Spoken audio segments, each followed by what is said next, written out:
వ్యాయామ సమయంలో కండరాలకు రక్త సరఫరా ఎక్కువ కావాలంటే ఏ రక్తనాళం ముఖ్యంగా విస్తరించబడుతుంది? అంటే ఇక్కడ మనం వ్యాయామం చేస్తుంటే కండరాలకు ఏమందాలి? రక్తం సరఫరా.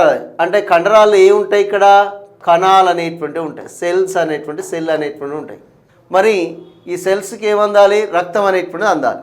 అంటే ఇక్కడ ఆన్సర్ ఏదో చూద్దాం. ఫస్ట్ సిరల, ఆప్షన్ బి ధమనుల, ఆప్షన్ సి క్యాపిలరీసా, ఆప్షన్ డి లింఫ్ నాళాల అని అడగడం జరిగింది అన్నట్టు.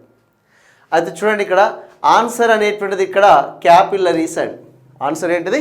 క్యాపిలరీస్. ఎందుకంటే ఇక్కడ మనకు వ్యాయామం చేసే సమయంలో కండరాల రక్త సరఫరా ఎక్కువ కావాలంటే ఏ రక్తనాళం ముఖ్యంగా విస్తరించి ఉండాలంటే మనకు గుండె నుంచి, ఫర్ ఎగ్జాంపుల్గా ఇది గుండె అండి. ఈ గుండె నుంచి మనకు ఇక్కడ నుంచి బయలుదేరుతుంది. ఏంటిది? ఇక్కడ దైక ధమని అంటారు.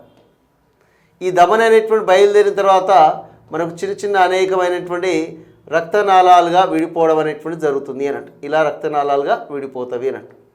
వీటిని ఆర్టరీ అంటారు, అంటే ధమని అంటారు. ఆర్టరీ, ధమని అంటారు, దైక ధమని అంటారు.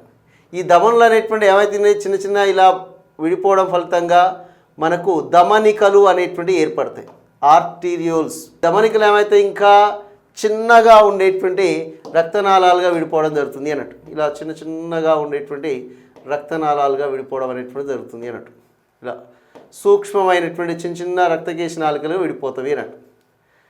ఇలా ఈ సూక్ష్మమైన రక్తకేశ నాళికలన్నీ కూడా వ్యాపనం చెందేటువంటి స్థితి ఉంటుంది. ఇవన్నిటి కూడా ఈ రక్తనాళన్నీ కూడా మనకు వ్యాపనం చెంది ఇవన్నీ ఎక్కడికి పోతున్నాయి? ఇక్కడ మనకు తీసుకున్నట్టయితే మనకు కణాల దగ్గరికి వెళ్ళడం అనేటువంటి జరుగుతుంది. ఈ కణాలు అనేటువంటి దగ్గరికి పోతే ఇక్కడ ఏముంది? ఇది సెల్. ఇదేంటిది? ఇక్కడ ఇది సెల్. తీసుకుంటే ఈ కణాల నుంచి మనకు ఏమందజేయబడుతుంది? ఇక్కడ ఆక్సిజన్ అనేటువంటిది కణం గ్రహిస్తుంది, కార్బన్ డైఆక్సైడ్ బయటకు వెళ్తుంది. అది ఆక్సిజన్ కావచ్చు, ఆహార పదార్థాలు కావచ్చు, లేదా పోషక పదార్థాలు కావచ్చు, ఏదైనా కావచ్చు, పోషక పదార్థాలు కావచ్చు అన్నట్టు.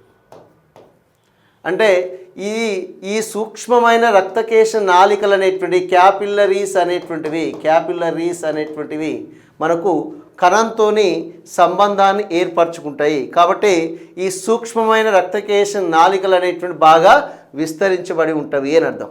అంటే వ్యాయామం చేసే సమయంలో కండరాలకి రక్త సరఫరా ఎక్కువ కావాలంటే ఏ రక్తనాళం ముఖ్యంగా విస్తరించాలి అంటే క్యాపిల్లరీస్. ఏంటి అండి? క్యాపిల్లరీస్ అన్నట్టు. ఈ క్యాపిల్లరీస్ అనేటువంటి ముఖ్యంగా ఎక్కువగా విస్తరించబడి ఉండాలి అన్నట్టు. అది క్యాపిల్లరీస్ అనేటువంటిది ఆన్సర్ ఇక్కడ. ఓకేనా?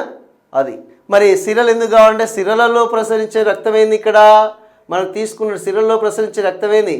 చెడు రక్తము. కాబట్టి ఇది కాదు ఆన్సరు. అదే ధమన్లో మంచి రక్తమే. మరి ధమన్ నుంచి మనకు ధమన్ అనేటువంటిది దేనిగా విడిపోతుంది? ధమనికలుగా విడిపోతుంది. చిన్న ధమనికలు దేనిగా విడిపోతాయి అంటే క్యాపిల్లరీస్గా విడిపోతాయి. ఇవి ధమనికలు అనుకున్నాం. వీటిని ఏమనుకున్నాం?